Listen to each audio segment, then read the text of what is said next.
Hello नमस्कार। कैसे हो आप सभी लोग। उम्मीद करता हूँ कि आप सब स्वस्थ और मस्त हो। मैं आपका अपना साथी मुकेश दोजक आपके अपने online platform career plus classes के यूट्यूब चैनल पर आप सभी का हार्दिक स्वागत करता हूं। जैसा कि आप सबको पता है कि इस बार राजस्थान यूनिवर्सिटी प्री बीपीएड और एमपीएड का एंट्रेंस एग्ज़ाम कंडक्ट करवा रही है। राज्य सरकार ने राजस्थान यूनिवर्सिटी को नोडल एजेंसी नियुक्त किया है। तो हम आज प्री बीपीएड प्रवेश परीक्षा 2025 का जो नोटिफिकेशन है, हम इसके ऊपर आज चर्चा करेंगे।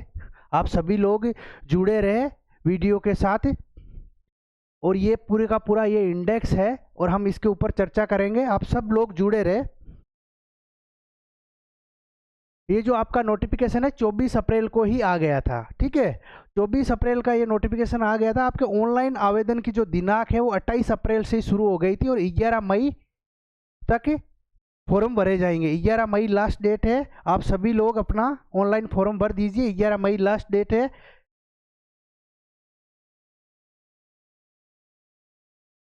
अब जैसा कि आप सभी अपना ऑनलाइन फॉर्म भर दीजिए और जो शुल्क राशि है रुपये 1000 है।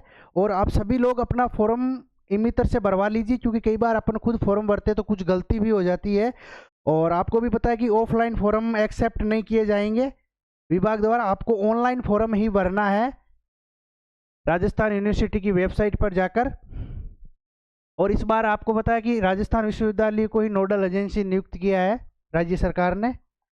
और जितने भी राजस्थान के प्राइवेट कॉलेज है, जितने भी राजस्थान की गवर्नमेंट यूनिवर्सिटी है, उन सब का एंट्रेंस एग्जाम राजस्थान यूनिवर्सिटी ही कंडक्ट करवाएगी, ठीक है।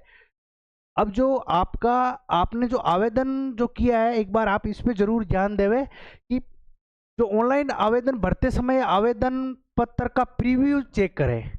यदि आपके आवेदन पत्र में कोई सूचना सही नहीं है या आपने कोई जानकारी गलत भर दी तो आपका आवेदन निरस्त कर दिया जाएगा। इसलिए आप सभी लोग वापस नए सिरे से आवेदन कर ले और अच्छे से जांच कर ले। और आपने जो फॉर्म भरा है इसकी 3 कॉपी, इसकी 3 प्रतियां अपने पास सुरक्षित रखें। जब आपका एंट्रेंस एग्जाम हो जाएगा उसके बाद जब फिजिकल टेस्ट होगा उस टाइम आपको साथ लेकर जाना है। और ये बीपीएड पाठ्यक्रम जो आपका है, इसमें जो योग्यताएं हैं, क्या क्वालिफिकेशन है बीपीएड करने के लिए, बहुत सारे विद्यार्थियों को ये पता नहीं है कि भाई बीपीएड क्या है, इसकी क्या क्वालिफिकेशन है। तो इसके लिए आप बीपीएड करने के लिए ग्रेजुएशन में अलग अलग प्रतिशत दे रखे हैं, तो कई बच्चे कंफ्यूज होते हैं। तो इसमें ऐसा है कि 50% वाला भी फॉर्म भर सकता है, 45% वाला भी फॉर्म भर सकता है। वो उसके लिए अलग अलग क्राइटेरिया निश्चित किया गया है। अगर मान लीजिए आपके 50% है ग्रेजुएशन में, लेकिन आपने कोई भी टूर्नामेंट, चाहे एसजीएफआई, एआईयू द्वारा जो टूर्नामेंट होते हैं उसमें आपने पार्टिसिपेट किया है, चाहे इंटर कॉलेज हो, इंटर जोनल हो, डिस्ट्रिक्ट हो, स्कूल लेवल पे जिला प्रतियोगिता में प्रतिभागी होना आवश्यक है। इसके लिए अब अगर आपके पास इसका प्रमाण पत्र है तो अगर आपके पास 50%, अब कई विद्यार्थियों के पास 50% से भी कम है, वो बोल रहे कि सर हमारे तो 45% ही है। तो उनके लिए ये कहा गया है कि अगर आपके शारीरिक शिक्षा में, अगर आपने शारीरिक शिक्षा में स्नातक किया है, यानी कि आपने बीपीई एक कोर्स होता है वो भी कई विद्यार्थी करते हैं, तो फिर अगर आपके 45% है तो भी चलेगा। अगर आपके ग्रेजुएशन में शारीरिक शिक्षा का जो विषय आपने ले रखा है, जैसे कई विद्यार्थी कई यूनिवर्सिटी से ग्रेजुएशन करते हैं तो उनके शारीरिक शिक्षा एक वैकल्पिक विषय के रूप में होता है, तो भी वो उसी समय में भी ये चलेगा कि भाई 45% है तो आप फॉर्म भर सकते हो, ठीक है। और आपके एसजीएफआई, एआईयू द्वारा आयोजित जो टूर्नामेंट होते हैं उनमें अगर आपके पोजीशन है प्रथम, द्वितीय, तृतीय, फर्स्ट, सेकंड और थर्ड, अगर आपके पोजीशन है तो भी अगर आपके 45% है तो भी आप फॉर्म भर सकते हो, ठीक है। तो इसमें आपको कोई घबराने की आवश्यकता नहीं है। बाकी एनसीटी ने कह रखा है, क्योंकि ये रूल एनसीटी का ही है कि भाई 5% की छूट जो राज्य सरकार के अनुसार जो SC ST यानी कि अनुसूचित जाति और जनजाति के जो विद्यार्थी है उनको छूट दी जाएगी। अब सबसे जो आपके सामने एक सवाल है जो मुझे बच्चे बार बार पूछ रहे हैं कि सर अभी तो हमारा ग्रेजुएशन कंप्लीट ही नहीं हुआ, अभी तो हमारे फाइनल ईयर के एग्ज़ाम ही नहीं हुए हैं। तो फाइनल ईयर के एग्ज़ाम नहीं हुए तो कोई दिक्कत नहीं है, आप सभी विद्यार्थी एपी रिंग में फॉर्म फिल कर सकते हो, ठीक है। इसके लिए नोटिफिकेशन में साफ साफ लिखा हुआ है कि जो अभ्यर्थी इस सत्र में स्नातक परीक्षा के अंतिम वर्ष में है, अंतिम वर्ष किसे बोलते हैं, फाइनल ईयर, यानी कि जो फाइनल ईयर में है, जो सेकेंड ईयर का एग्जाम दे चुके हैं, सेकेंड ईयर वाले विद्यार्थी नहीं, जो सेकेंड ईयर का एग्जाम दे के फाइनल ईयर में आगे, वो विद्यार्थी प्री बीपीएड परीक्षा हेतु आवेदन कर सकते हैं। उनको आवेदन करने की छूट दी गई है, लेकिन एक शर्त ये डाली गई है कि उन अभ्यर्थियों को जो आपका एंट्रेंस एग्जाम होगा, एंट्रेंस एग्जाम के बाद में आपका फिजिकल टेस्ट होगा, और उस फिजिकल टेस्ट के समय आपको जो आपके दस्तावेज सत्यापन होगा फिजिकल टेस्ट के बाद में, उस समय आपको अंतिम वर्ष की मूल अंक तालिका, अगर मान लीजिए अगर आपकी ओरिजिनल मार्कशीट भी नहीं आती है, कई बच्चों के इंटरनेट रिजल्ट आ जाता है, तो आप इंटरनेट रिजल्ट या एडवांस रिजल्ट, कई यूनिवर्सिटियों का रूल होता है कि आप परीक्षा देते ही जल्द रिजल्ट भी ले सकते हो उनसे, और उसको आपको एडवांस रिजल्ट या आपका इंटरनेट रिजल्ट को परीक्षा नियंत्रक द्वारा सत्यापित अंक तालिका ऑनलाइन रिजल्ट के संदर्भ में, अगर आपका ऑनलाइन रिजल्ट अगर आप फोटोकॉपी ला रहे हो ऑनलाइन रिजल्ट की, तो आपको उस यूनिवर्सिटी के एग्जामिनेशन कंट्रोलर से उस पर सील और साइन करवा के लाना पड़ेगा। अगर आप ये चीज़ें नहीं करते हो तो आपको अपात्र मानकर आपका स्थायी परिणाम जारी कर दिया जाएगा। तो अब ये तो क्लियर हो गया, आप एपी रिंग वाले फॉर्म भर सकते हो, आपको घबराने की कोई आवश्यकता नहीं है। आप सब तैयारी कीजिए, पहले तो आप अपने फाइनल ईयर का एग्जाम दीजिए अच्छे से। अब रही बात आपके जो एज, न्यूनतम और अधिकतम आयु की गणना का आधार तो 30 जून 2025 है, ठीक है। अब जो पुरुष वर्ग के लिए न्यूनतम आयु 18 वर्ष है और अधिकतम 28 वर्ष है, ये सामान्य वर्ग का पुरुष वर्ग है, सामान्य वर्ग का पुरुष वर्ग है, ठीक है। और बाकी न्यूनतम तो सबके लिए सेम ही है, लेकिन अधिकतम में छूट दी गई है। बाकी ये सामान्य वर्ग के पुरुष के लिए 28 है, अगर सामान्य वर्ग की महिला, SC ST EWS या OBC के अगर कोई पुरुष महिला तो उनको 33 वर्ष तक फॉर्म फिल कर सकते हैं। बाकी जो पूर्व सैनिक है या सेवारत शारीरिक शिक्षक है, 5 साल की तो पूर्व सैनिक को छूट है, यानी 40 तक ये कर सकते हैं। सेवारी शारीरिक शिक्षक है तो वो 45 वर्ष तक है, न्यूनतम सबके एक जैसी है। बाकी शारीरिक योग्यता, ये जो चीज़ है इसमें ये कहा गया कि सरकारी चिकित्सक द्वारा प्रमाणित करवा कर लाना पड़ेगा। आपको सीधी सी बात है कि मेडिकल सर्टिफिकेट बनवाना पड़ेगा, वो अभी नहीं है, जब आपका टेस्ट होगा फिजिकल टेस्ट उस समय।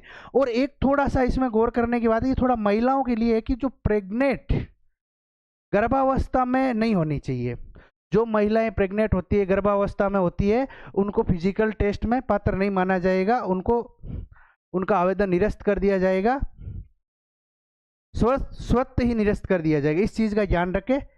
बाकी आवश्यक निर्देश दिए हैं। मेडिकल सर्टिफिकेट के बारे में ये लिखा है कि ये 15 दिन से पुराना नहीं होना चाहिए, यानी कि जब आपका फिजिकल टेस्ट होगा आप उसके ही टाइम मेडिकल सर्टिफिकेट बनाए। और मेडिकल सर्टिफिकेट आप कोई भी सरकारी अस्पताल या कोई डॉक्टर के पास जाइए, आपका मेडिकल सर्टिफिकेट बना दिया जाएगा। और ये आपके पाठ्यक्रम की चयन प्रक्रिया है कि भाई आपके चयन की क्या प्रक्रिया है। सीधा सीधा कहा गया आपकी जो चयन प्रक्रिया 3 चरणों में आयोजित की जाएगी, यानी कि क्या 3 चरण है। प्रथम चरण में आपका एंट्रेंस एग्जाम का आयोजन करवाया जाएगा। द्वितीय चरण में फिजिकल टेस्ट होगा, शारीरिक दक्षता परीक्षण। और तृतीय चरण में वरीयता निर्धारण किया जाएगा, ठीक है। और ये आपका प्रथम चरण ये है लिखित प्रवेश परीक्षा, जो आपके 100 अंकों की होगी। और द्वितीय चरण है ये शारीरिक दक्षता परीक्षण, फिजिकल फिटनेस टेस्ट, ठीक है। और ये जो आपका शारीरिक दक्षता परीक्षण, ये पुरुष वर्ग तो 2400 मीटर 12 मिनट में, और महिला वर्ग 12 मिनट में 2000 मीटर, यानी कि 400 मीटर की छूट दी गई है। और अब मैं एक चीज आपके लिए यहाँ क्लियर कर देता हूं, चाहे आप एंट्रेंस एग्जाम के टॉपर हो, आपकी बहुत अच्छी तैयारी है, लेकिन अगर आपने ये 2400 मीटर की दौड़ पास नहीं की है तो आपका इसके वरीयता निर्धारण में कोई योगदान नहीं, यानी कि ये साफ साफ कह दिए एक वांछनीय योग्यता, इसमें उत्तीर्ण विद्यार्थी अग्रिम चरण में भाग लेने योग्य होगा। यानी कि ये आपको पुरुष वर्ग में 2400 मीटर 12 मिनट में और महिला वर्ग में 2000 मीटर 12 मिनट में क्वालिफाइंग करना बहुत ज़्यादा जरूरी है। आप इस पर ध्यान दीजिए। मेरा सबसे पहले आपसे यही निवेदन है कि पिछली बार भी कई बच्चे फिजिकल फिटनेस टेस्ट में फेल हो गए थे, तो आप इसके ऊपर सबसे ज़्यादा ध्यान देवे अभी। और जो आपका तृतीय चरण है कि भाई कैसे जो मेरिट बढ़ेगी, तो आपकी जो लिखित प्रवेश परीक्षा होगी 100 अंकों की, उसके 60 अंक जुड़ेंगे प्रवेश परीक्षा में प्राप्त कुल अंकों का 60%। ठीक है। बाकी आपके 5 अंक जो सीपीएड या डीपीएड जो बच्चे करते हैं ना 12वीं के बाद में, उसका है, या फिर अगर किसी ने एनआईएस कर रखी है कोई खेल से, जो आपका एनआईएस कोई भी 1 वर्षीय डिप्लोमा एलएनआईपी ग्वालियर से कर रखा है, तो आपको 5 अंक मिलेंगे।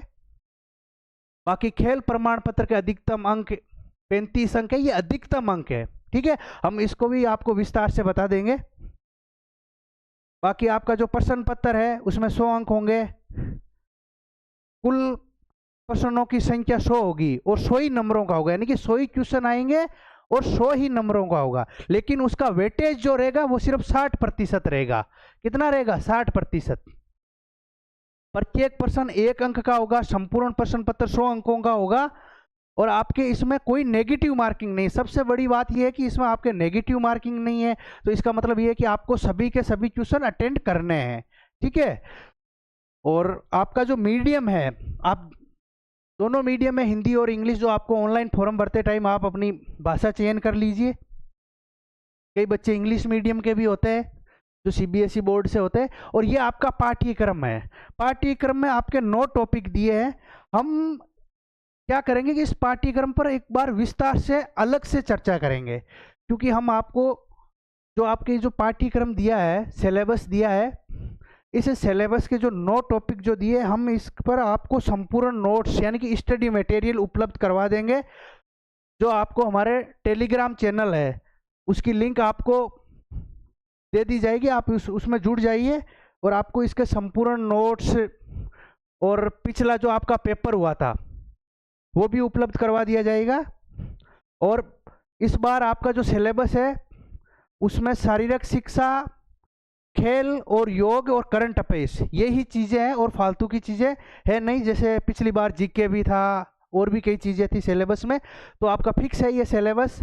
शारीरिक शिक्षा, खेल और योग में समसामयिक घटनाक्रम, बाकी ये टोटल 9 टॉपिक है। हम इसको आपका अलग से वीडियो बना देंगे। ये आपका सिलेबस है इंग्लिश में, इस पर भी हम अलग से, क्योंकि नहीं तो ये वीडियो बड़ा हो जाएगा। और ये आपका ओमार सीट के लिए।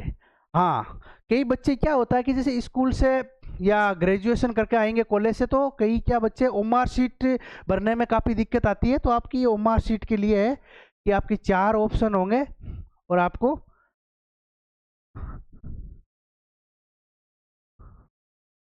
ये आपके डॉक्यूमेंट है भाई, क्या क्या डॉक्यूमेंट चाहिए, डॉक्यूमेंट की लिस्ट है। हाँ, एक इसमें ये ध्यान रखना, ABC ID भी बनवा लेना आप सब लोग। ठीक है। और ये जो पंजीकरण शुल्क की रसीद, शारीरिक दक्षता परीक्षण समय लानी है जब आपका फिजिकल टेस्ट होगा।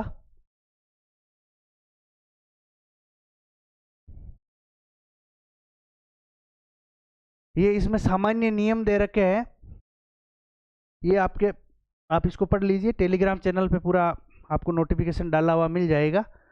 परीक्षा परिणाम की घोषणा, ये परीक्षा परिणाम के बारे में कहा गया कि सभी अभ्यर्थियों का परिणाम प्री बीपीएड 2025 की जिस वेबसाइट पर आपने फॉर्म भरा है वहीं आपका रिजल्ट डिक्लेयर किया जाएगा और आपको SMS के माध्यम से सूचना भी दे दी जाएगी। आप अपना मोबाइल नंबर उसमें रजिस्टर्ड करवा दीजिए।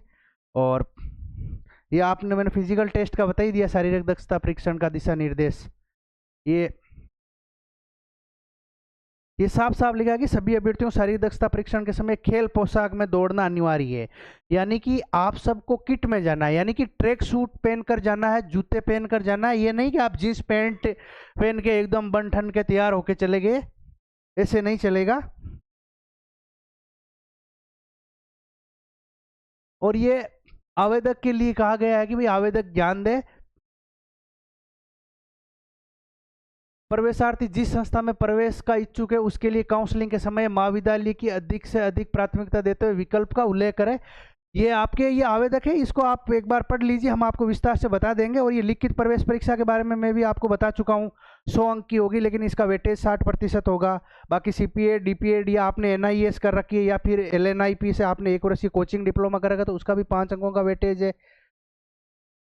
और अगर खेल प्रमाण पत्र के अधिकतम अंक, खेल प्रमाण के अधिकतम 35 अंक है, और इसमें मैं आपको विस्तार से बता दूंगा। ऐसे करके टोटल 100 अंक आपके बनेंगे और इनमें से मेरिट बनेगी। ठीक है, अब ये जो चीज कही है कि भाई प्री बीपीएड 2025 में प्रवेश है तो आवेदन पत्रों को राज्य वरीयता वर्गवार पृथक किया जाएगा। ठीक है, तो ये आप इसको एक बार देख लीजिए। पुरुष वर्ग व महिला वर्ग के लिए मेरिट भी कैटेगरी के अकॉर्डिंग बनेगी। ये भी ध्यान रखिए, जो मेरिट है वो भी कैटेगरी के अकॉर्डिंग बनेगी।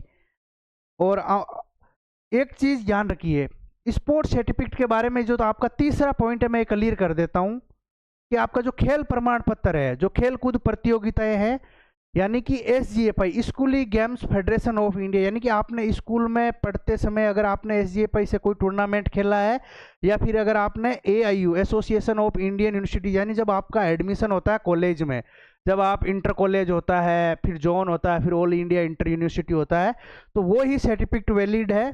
तो ये ध्यान रखें।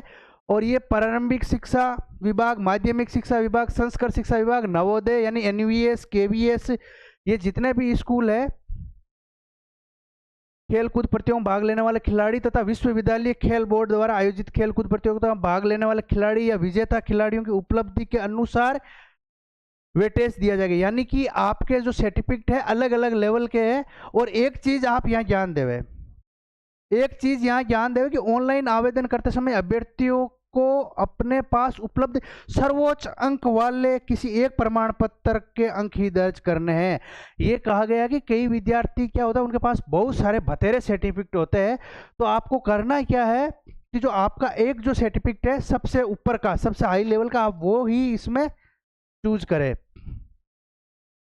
अब एक चीज ये जान के ओपन प्रतियोगिता, यानी जो ओपन सर्टिफिकेट है, जैसे फेडरेशन के है, जो ग्रामीण प्रतियोगिताएं होती है, उनके कोई अंक नहीं मिलेगा। आप फॉर्म भर सकते हो, ठीक है, लेकिन उसका कोई भी अंक नहीं मिलेगा। ठीक है, और ये आपके जो टूर्नामेंट है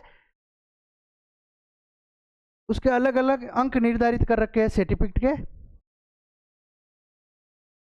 अब जैसे 4 नंबर से लेकर, कहां से, 4 नंबर से लेकर 35 नंबर तक अलग अलग अंक निर्धारित कर रखे हैं।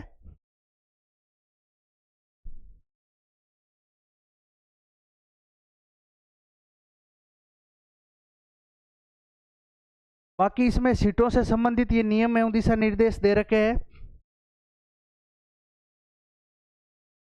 जो आपके एक चीज मैं थोड़ी और यहाँ क्लियर कर देता हूँ बच्चों जाते जाते, कि सबसे ज्यादा जो मुझे विद्यार्थी पूछ रहे थे कि सर ये तो आपके बाद में, रिजल्ट के बाद में है, ये तो काउंसलिंग से रिलेटेड है, जब आपका परिणाम आ जाएगा तब आपको विस्तार से ये बता देंगे।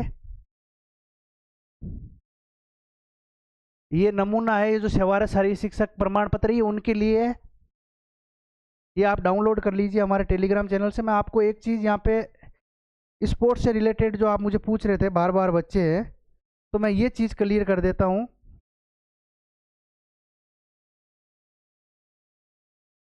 तो आपके जो इंटर कॉलेज या स्कूली लेवल का जो पार्टिसिपेट का जो छोटा से छोटा जो सर्टिफिकेट है ना, उसमें आपके 4 अंक है और जो अधिकतम 35 अंक तक है। तो ऐसे करके आप ये देख लीजिए, 4 अंकों से लेकर 35 अंक तक, यानी कि 4 से लेकर 35 अंक तक निर्धारित कर रखे हैं। 4, 2, 6, 2, 8, 2, 10, 2, 12, 2, 14 अलग अलग लेवल के। जैसे अगर मान लीजिए कि अगर आपके पार्टिसिपेट है, अगर मान लीजिए किसी के तृतीय स्थान है तो उसके 2 नंबर बढ़ जाएंगे, अगर किसी का सेकंड स्थान है तो उसके 2 और बढ़ जाएंगे, 8 हो जाएगा। अगर किसी का प्रथम स्थान है डिस्ट्रिक्ट लेवल पे, यानी कि इंटर कॉलेज या संस्कृत स्कूल भी होते हैं, या जिला लेवल पे KVS, NVS या रीजनल क्लस्टर के जो टूर्नामेंट होते हैं, अगर उसमें किसी प्रथम स्थान है तो 10 अंक हो गए। फिर अगर आपके जो स्टेट के टूर्नामेंट होते हैं, अगर कोई आगे यहाँ से जब बच्चे जाते हैं डिस्ट्रिक्ट लेवल स्टेट पे जाते हैं, तो वहाँ अगर आपके स्टेट पार्टिसिपेट किया तो आपके 12 अंक हो जाएंगे। तो ऐसे करते करते ये आपके बढ़ते रहते हैं। अगर आपने बाद में अगर स्टेट लेवल पे तृतीय स्थान है तो 13 अंक हो जाएगा, द्वितीय स्थान है तो 15 अंक हो जाएगा, प्रथम स्थान है स्टेट में तो 20 अंक हो जाएगा। और फिर आप स्कूली games federation of India SGFI खेल प्रमाण पत्रधारियों के लिए 20 अंक, यानी कि ये चीज़ लिखा है कि अगर आपने राष्ट्रीय लेवल पे, नेशनल लेवल पे SGFI में जिसने खेला है उसके लिए 20 अंक है। फिर अगर किसी ने तृतीय स्थान प्राप्त किया उसके लिए 25 अंक है, किसी ने द्वितीय स्थान प्राप्त किया उसके लिए 30 है, और किसी ने प्रथम स्थान यानी 35 अंक। यानी कि अगर कोई नेशनल लेवल पे यानी कि आप इसको यूं समझिए, ये जो आपका ये जो सिस्टम है यानी SGFI और AIU। SGFI तो यानी कि आपके स्कूली गेम है जो आपने स्कूल से खेले हैं, ठीक है। और AIU यानी कि जो आपने यूनिवर्सिटी या कॉलेज से जो टूर्नामेंट खेले हैं उनके लिए, अगर आप उसमें अगर नेशनल लेवल पे अगर आपने पार्टिसिपेट किया है तो 20 अंक है। अगर नेशनल लेवल पे अगर आपने तृतीय स्थान प्राप्त किया 25, प्रथम स्थान यानी प्रथम स्थान प्राप्त किया है तो 35 अंक, ठीक है। द्वितीय स्थान 30 अंक, गोल्ड, सिल्वर, ब्रॉन्ज, ठीक है। तो ठीक है, आप सभी साथियों को पूरी इंफॉर्मेशन दे दी गई है। तो आप सिलेबस से रिलेटेड आपका अलग से वीडियो डाल दिया जाएगा और टेलीग्राम चैनल बनाया गया है। आप सभी साथी टेलीग्राम चैनल में जुड़ जाइए, व्हाट्सएप ग्रुप पे जुड़ जाइए, आपको संपूर्ण नोट्स उपलब्ध करवा दिया जाएगा। धन्यवाद आप सभी साथियों का।